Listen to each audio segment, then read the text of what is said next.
पवन पुत्र हनुमान के जन्म की कथा। पुराणों की कथानुसार हनुमान की माता अंजना संतान सुख से वंचित थी। कई जतन करने के बाद भी उन्हें निराशा ही हाथ लगी।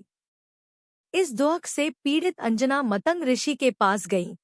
तब मंतग ऋषि ने उनसे कहा, पप्पा सरोवर के पूर्व में एक नरसिंहा आश्रम है, उसकी दक्षिण दिशा में नारायण पर्वत पर स्वामी तीर्थ है, वहां जाकर उसमें स्नान करके 12 वर्ष तक तप एवं उपवास करना पड़ेगा, तब जाकर तुम्हें पुत्र सुख की प्राप्ति होगी।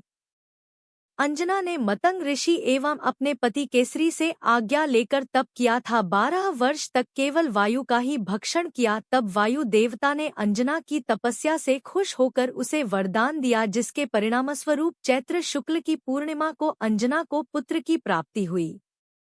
वायु के द्वारा उत्पन्न इस पुत्र को ऋषियों ने वायु पुत्र नाम दिया।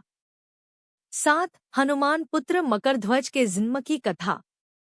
हनुमान वैसे तो ब्रह्मचारी थे, फिर भी वो एक पुत्र के पिता बने थे। हालांकि यह पुत्र वीर्य की जगह पसीने की बूंद से हुआ था। कथा कुछ इस प्रकार है। जब हनुमान जी सीता की खोज में लंका पहुंचे और मेघनाद द्वारा पकड़े जाने पर उन्हें रावण के दरबार में प्रस्तुत किया गया, तब रावण ने उनकी पूंछ में आग लगवा दी थी और हनुमान ने जलती हुई पूंछ से लंका जला दी। जलती हुई पूंछ की वजह से हनुमान जी को तीव्र वेदना हो रही थी, जिसे शांत करने के लिए वे समुद्र के जल से अपनी पूंछ की अग्नि को शांत करने पहुंचे। उस समय उनके पसीने की एक बूंद पानी में टपकी, जिसे एक मछली ने पी लिया था।